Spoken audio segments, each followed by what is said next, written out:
Bismillahirrahmanirrahim. Assalamualaikum warahmatullahi wabarakatuh. Sahabat Kurma FM yang dirahmati Allah. Allah berfirman dalam Quran surat At-Taubah ayat 36 yang berbunyi, Bismillahirrahmanirrahim. Inna iddatas syuhuri indallahi isna asyara syahron fi kitabillah. Yauma khalaqas samawati wal ard minha arba'atun hurum. Dalikad dinul qayyim falla tazlimu fihinna anfusakum.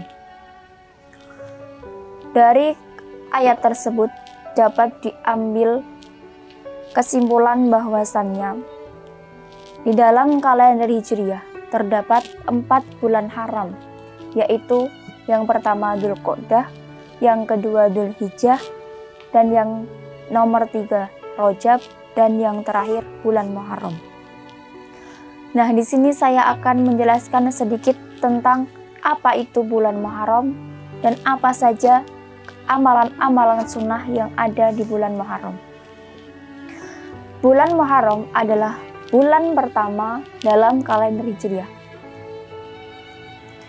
Bulan Muharram berasal dari kata haruma yang artinya terlarang atau suci. Kemudian dinamakan bulan Muharram karena sejak zaman dahulu pada bulan ini dilarang berperang dan membunuh. Larangan ini terus berlaku hingga masa Islam, dan bahkan bulan Muharram termasuk salah satu bulan haram yang telah saya jelaskan di dalam Quran surat At-Taubah ayat 36 tadi. Alasan yang kedua kenapa dinamakan bulan Muharram yaitu orang-orang Arab baik sebelum Rasulullah Shallallahu Alaihi Wasallam atau semasa dengan Rasulullah tidak memiliki angka tahun. Mereka biasa menamakan bulan atau tahun itu sesuai dengan peristiwa besar yang terjadi pada tahun tersebut. Seperti halnya ada yang disebut dengan Amul Fil atau tahun gajah. Nah, karena apa? Karena pada tahun tersebut ada peristiwa besar, yaitu adanya pasukan gajah yang dipimpin oleh Abraha untuk menghancurkan Ka'bah. Kemudian ada juga disebut dengan tahun nubuwah. Karena apa? Karena di tahun itu Rasulullah Shallallahu Alaihi Wasallam menerima wahyu dari Allah. Kemudian ada lagi yang dinamakan dengan tahun Fijar atau Amul Fijar. Karena pada tahun tersebut juga ada peristiwa besar, yaitu Perang Fijar. Lalu ditetapkannya bulan Muharram sebagai bulan pertama bulan Hijriah di dalam kalender Hijriah itu atas usulan Utsman bin Affan. Utsman bin Affan menjelaskan ada 3 alasan kenapa bulan Muharram itu menjadi bulan pertama dalam kalender Hijriah. Alasan yang pertama yaitu orang Arab sudah menganggap bahwasannya bulan Muharram itu bulan pertama dalam kalender Hijriah. Kemudian alasan yang kedua, umat Islam telah menyelesaikan ibadah haji di bulan Dzulhijjah. Kemudian ada lagi alasan yang nomor 3, munculnya tekad hijrah ke Madinah setelah pada bulan Dzulhijjah terjadi Bai'at Aqabah yang kedua. Lalu di bulan Muharram ada beberapa peristiwa penting yang saya ambil dari kitab Tamyikhul Ghafilin, yaitu yang pertama diterimanya taubat Nabi Adam. Lalu selamatnya Nabi Ibrahim dari siksaan api Raja Namrud. Kemudian ada lagi keluarnya Nabi Yunus dari perut ikan. Ada lagi Allah menyembuhkan penyakit Nabi Ayub. Lalu ada juga tenggelamnya Raja Fir'aun. Kemudian ada beberapa amalan sunnah di bulan Muharram yang telah masyhur di kalangan kita. Bahkan kita juga sering melaksanakannya, yaitu puasa Tasu'a dan puasa Asyura. Puasa Tasu'a itu dilaksanakan pada tanggal 9 Muharram dan puasa Asyura itu dilaksanakan pada tanggal 10 Muharram. Rasulullah Shallallahu Alaihi Wasallam bersabda, "Afdalus shiyam ba'da Ramadan syahrullahi al-Muharram." Yang artinya, puasa yang lebih utama, puasa yang paling utama setelah puasa Ramadan ialah puasa di bulan Allah atau Syahrullah, yaitu puasa Muharram. Kemudian Rasulullah menjelaskan secara khusus keutamaan puasa Asyura.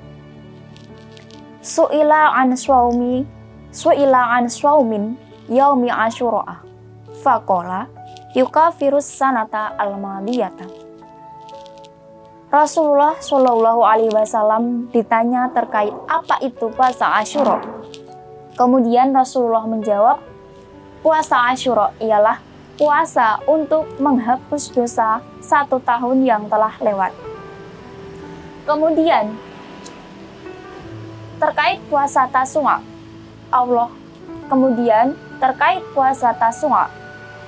Nabi Muhammad Shallallahu Alaihi Wasallam telah berazam untuk menjalankannya.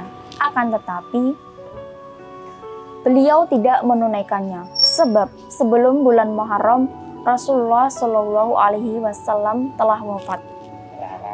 Akan tetapi, sahabat-sahabat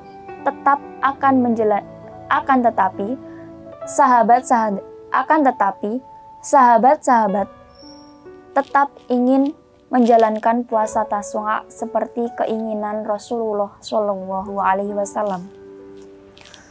Kemudian terkait puasa Tasu'a, di dalam kitab Tambihul Ghafilin disebutkan bahwasannya qala Rasulullah Shallallahu Alaihi Wasallam, man shoma yauma Asyura minal Muharram a'tahu Allahu ta'ala thawaba asyrati alafin malakin.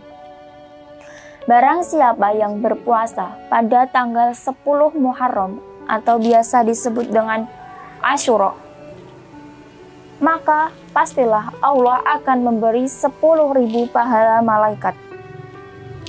Wa man shoma yauma Asyura minal Muharram a'ta thawaba asyrati alafi hajjin wa mu'tamirin wa asyrati alafin syahidin. Kemudian ada lagi, barang siapa yang berpuasa di bulan Asyura